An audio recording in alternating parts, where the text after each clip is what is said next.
The company is bootstrapped. That's another good thing. We haven't raised even a single dime to date. We've been seeing 100% CAGR for the last 5 years. Last year, we hit 110%. This year, we are trying another 110, 120%.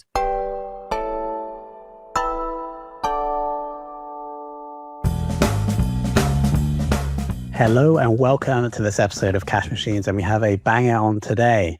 We have Adnan Malik, who's the founder CEO of Software Finder, and this company is doing roughly 20 million in revenue, 15 to 20% margins, fully bootstrapped, launched in 2019. So we can, I guess, safely assume they're doing between 3 and 4 million in revenue. Though most of that is going back into the company to ensure the roughly 100% year-on-year revenue growth they are experiencing. So in this episode, we tried to understand exactly how they're able to do that.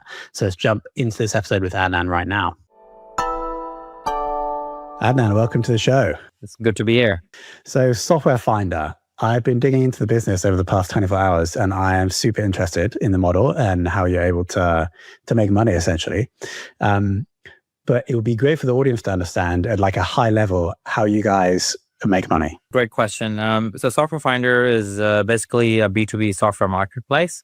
We connect buyers and sellers in the B2B software space. So in a nutshell, if Tom, your company is looking for HR software, we'll connect you to top 3 or top 5 software options that are best suitable for your needs. And all of this is done through a human consultation. So we'll spend about 10 minutes with you, where our team member will spend time, on an average about 10 minutes, asking all the right questions in terms of what you're looking for, why you're looking to switch, how much budget you have, and, read between the lines to better understand your requirements. And then out of the hundreds of HR software options out there, we'll recommend you the top 3 and top 5 that you should be looking at. So basically, we saved maybe months of your research time that you'd probably do online through ChatGPT, Google, and so many different places. And still, you might not end up choosing the top 3 or top 5 that are best suitable for your needs. So that's the service for the buyer. The service is absolutely free for the buyer. We do not charge anything to the buyer. The top 3 or top 5 software options that we would recommend you will share vendor your information, and then their team will reach out to you next. And hence we charge a vendor for the service because they're the one who's going to end up making money from the buyer anyway. So it makes more sense to charge vendors for the service. So yeah, in a nutshell, absolutely free for the buyer, and we charge vendors for the service. Makes sense. And so you get to sell the lead between 3 and 5 times. And roughly, like, how much would I pay if I was a HR vendor? How much would I pay for a lead? Like, roughly, is it like $50 or $500? Yeah, so it ranges depending on the size of the organization, because bigger the size, more the licenses that you will be selling as a vendor. So the lead cost starts from anywhere from $80 to $100 per lead and goes all the way up to about $900 a lead, depending on the size of the organization. Yeah, it makes sense. If I have like 5,000 employees and I need 5,000 seats on the HR software, then obviously I'm more valuable. Makes total sense. And just to give the audience a sense of like the size of the company, could you give us a range on the revenue? Yeah. So this year we're expecting anywhere from 20 to 25 million. Fantastic. And roughly, like rough profit margin, because I understand you guys are profitable, right? We are. So the company is bootstrapped. That's another good thing. We haven't raised even a single dime to date. Our profit margin anywhere from 15 to 20%. That's excellent. Because I was thinking there might have been some capital invested at some point externally, but no, it was just any initial capital came from you and any co-founders. That is correct. So we started with our own funds that we saved in our previous lives, bootstrapped the company, and the good thing is that we were profitable from. Not profitable. I mean, the revenue stream started generating good revenue stream from year one. So we never looked back, and we never thought about raising capital. Absolutely fantastic. And what was that first year? Which year was it? 2019, right before Cool, COVID. okay. And has the has the revenue growth gone up in like a straight line? Like maybe it's 1 million in the second year, and then maybe like 4 million, 8 million, or did it spike in any of those years? Yeah, so we've been seeing 100% CAGR for the last 5 years. So we are about, some year we hit, last year we hit 110%. This year we are trying another 110, 120%. But almost every year we were anywhere from 90 to 110% growth year on year. Great. So it could have been like 1, 2, 4, 8, 16 roughly. Yeah. So we started with about like, first year was really, really slow. And then in 2020, it was, I think, about 0.4 million or something like that. 2019, most of the things were happening, building the product. So it was middle of 2019. So revenue started generating towards the end of 2019, but our first major year was 2020. Fantastic. So now I'd like to try and understand like how you guys have been able to grow and remain profitable over these years. And from my research, I think I have a couple of them. So I'll run them past you and then you can tell me if I'm right or wrong. But maybe the first one is getting the leads cheaply, primarily through SEO. I think that's going to be one. Is that right? Would you say top 3? That is one, but or like SEO is not the only, is not the biggest play out there for us. We do a lot. I mean, because SEO takes a lot of time, as you would know. It took about anywhere from 3 to 4 years for SEO to really kick in. And in this business, if you're only selling leads, you're not gonna wait for SEO to kick and then you're gonna start making revenue. So we do a lot of outbound. We do a lot of paid advertisement in order to generate leads. So it's not only organic. I mean, it sounds like it would be huge organic, but it is not. Interesting. So the paid ads, presumably that would be Google. A lot of it goes to Google, Microsoft, some social media, but yes, I would say 70-80% is Google. Makes sense. And then on the outbound, would you just go to a company and be like, hey, are you looking to buy any types of software? Or would you like know they're looking for HR software and then jump in and see if you can advise them? Yeah, so it's backed by a lot of signals. So we do some email marketing. We also do, like your white paper campaigns, your webinars. So we try to generate a lot of signals at the back end where, we get some sort of a knowledge that there might be some buying intent. And then we reach out. We also do a lot of, phone campaigns, as you said, in order to, but it's a lot of this is, backed by a lot of good signals that we generate and we buy from, many different partners. Yeah, makes sense. And I assume like the best customer is a procurement lead at a large company that will just keep coming back to you quarter after quarter with new requirements. That is right. But, the funny thing is, if you're looking for HR software, it will be your HR manager. If you're looking for, new email marketing software, it will be someone in your marketing team. If you're looking for project management software, it will be someone who's, leading your projects. So it's not one person. It's always someone different, because these domains are very different. B2B software domains are totally different. I mean, I wish it was one person and they keep coming back to us. Procurement person comes later. Yes, makes sense. And so then, because on the cost side, obviously a core competency for you guys is getting the leads cheap, and you're saying it's not just SEO, but it's these other activities as well. Before we move on to the next thing that I think is one of your competitive advantages, can we talk about the SEO strategy? Because from my research, it seems like a lot of your traffic comes from the names of the software companies that you represent. And so you're essentially potentially even ranking higher than their homepage, collecting the lead and then selling it to them. Is that happening? Yes, at times we do. So SEO, we invested heavily since day one. The entire project was, SEO driven project. So I would say the first 4 years, there were not many fruits, but we were very patient. We were doing all the right things. And then slowly it started to pick up. Now we have about 100,000 pages on our website, maybe more now. We have about 1,200 software categories, and we do a lot of comparisons and alternatives and those sort of articles as well. But yeah, the biggest traffic that we generate is they come from the brand searches. So for example, Salesforce pricing or Salesforce demo or your HubSpot pricing or demo. So, but having said that, we were also seeing in the last 12 months, we get a lot of traffic for when people are comparing. So, your HubSpot versus Salesforce sort of keywords.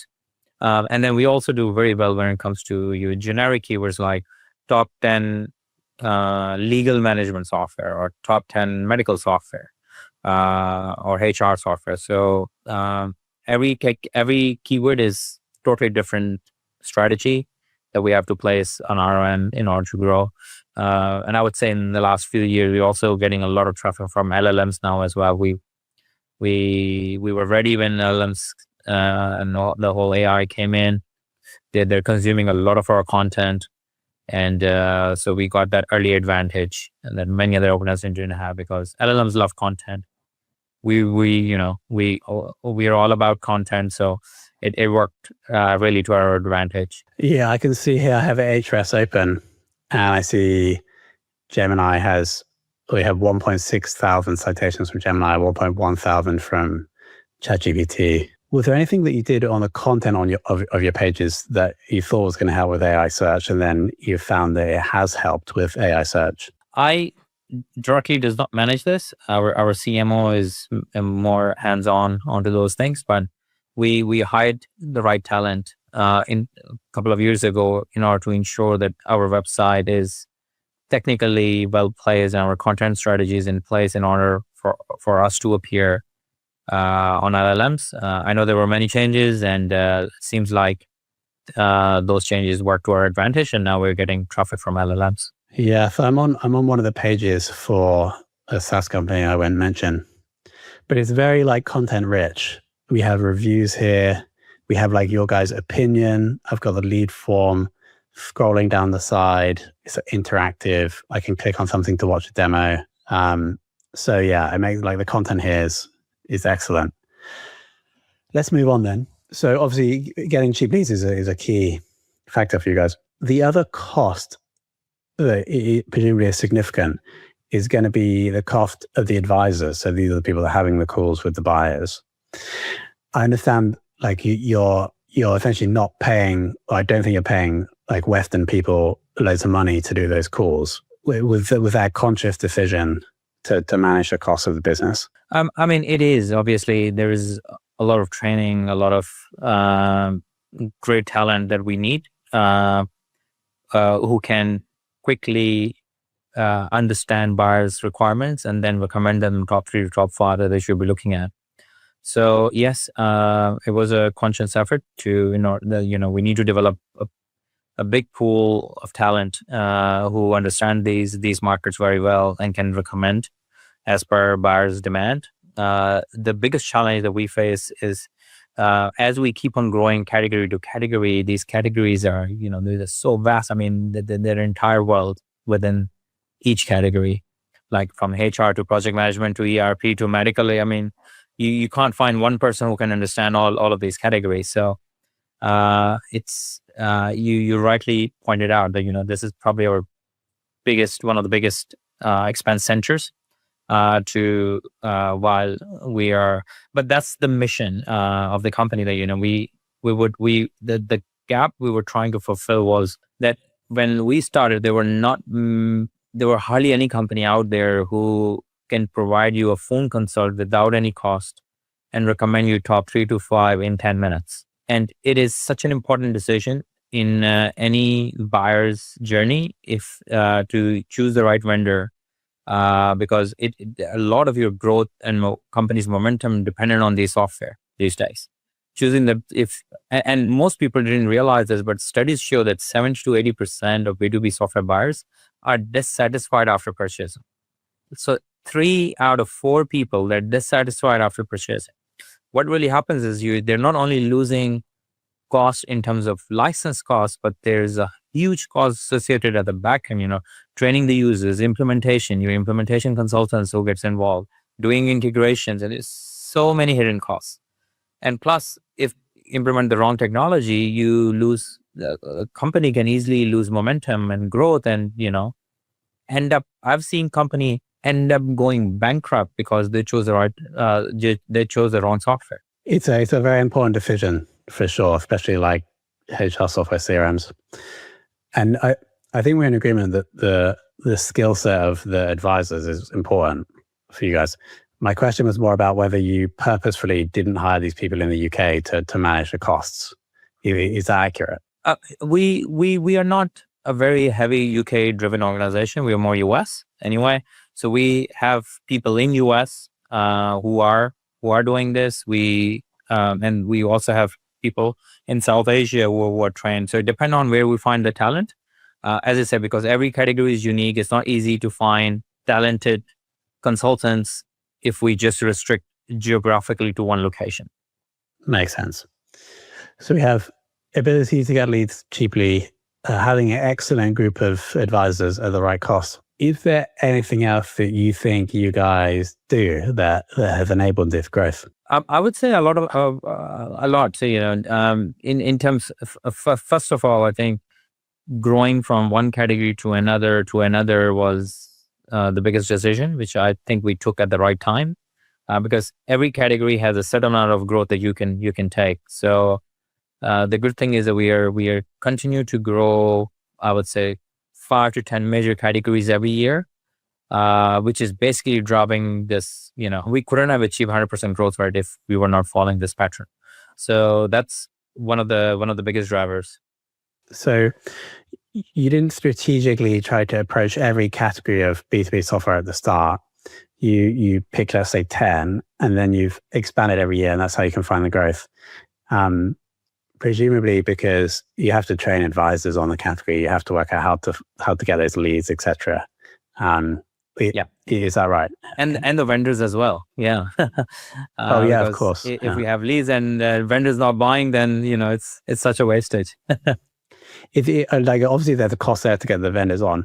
Presumably is relatively low because every vendor wants more customers, or they want a flat cost for a lead. Correct. So getting vendors is the easiest bit. Getting buyers is the more challenging, because we have to produce in volume in order to serve the vendors. So it's but having said that, now the brand is established, so getting vendors are easier, and a lot of buyers are coming to us organically or through branding as well. That now the word is going out there that there is a company called Software Finder. If I'm looking for software, let's just go there. They're going to help me make a decision in 10 minutes, where I'm going to end up spending months researching and booking all these demos. And maybe I'm not even picking the top 5 that I should be picking. Makes total sense. Anything else that you think has helped with the growth? Getting the right team is very important in whenever anyone is developing marketplace. It's a difficult business to venture into. There's a lot of industries that you have to learn. There's a lot of moving parts. You rely on a lot of external factors in order to produce these leads. So I think one of the major growth factor is we were able to build very talented team, especially in the last 2 to 3 years when we were seeing a lot of growth. Getting to your 5 to 10 million is easier, but doubling from that point is always very difficult. So now that we have surpassed that, the process is matured, we have the right teams in place, and I think strategy is the key. How we're gonna buy leads, from where we're gonna buy leads, and for every industry is different. From one to other industries, it's not the same play. Like you don't have a playbook.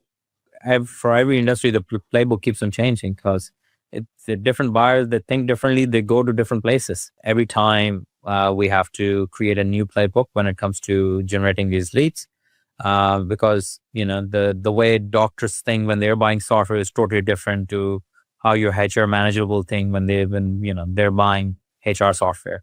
So the playbook on our end, how to generate leads, needs to redeveloped for every industry. So Yeah, in terms of, I think growth, we've been blessed to have a really great team with the excellent leadership that we've developed in the last 5-6 years, and I think now the next 100% growth seems more easier than in previous years, and we are trying another 100% growth this year and the next year. So let's see how it does. So aiming to double from roughly 20 to up to 40 next year. Correct. Fantastic. Makes sense. So to summarize then, get good low-cost leads, have great advisors, build a team that can help you keep doing 100% per year, and then strategically approach different categories as like to help with the scale, which obviously comes with working out how to find leads for each category as well. Final question is, what are you doing with the cash that's produced from the business to keep it growing? So we reinvest almost everything that we save or we make, and if we don't do it, then next 100% is not going to be easier. So we invest a lot in terms of building teams, in terms of hiring more people for newer categories that we want to target next year. So it's a lot of spend that we have to make. I mean, if you're not growing at 100%, then maybe we can do something about from that cash that we will save every year, and maybe buy. I mean, we were also thinking of acquiring a few companies this year or next year. So we are in the market. We're looking for companies that maybe doing something similar or at a smaller scale. And we're always looking for partners, but we're also looking to acquire companies this year. Yeah, especially if they've worked out how to get leads in specific sectors, and you just buy them, send all the leads, and that's like immediate revenue. But also knowledge as well. Yeah, or they have an excellent SEO team or knowledge. That would really shortcut revenue growth. Makes a lot of sense. I mean, it's a fantastic story. My favorite business stories: bootstrapped, high growth, profitable, and everything here is exactly that. So Adnan, I want to thank you for coming on and being so honest and open with the numbers, etc., and the business. And I'm looking forward to seeing you guys double again next year. Great. Thank you for having me. I totally enjoyed the conversation. Thank you, Tom.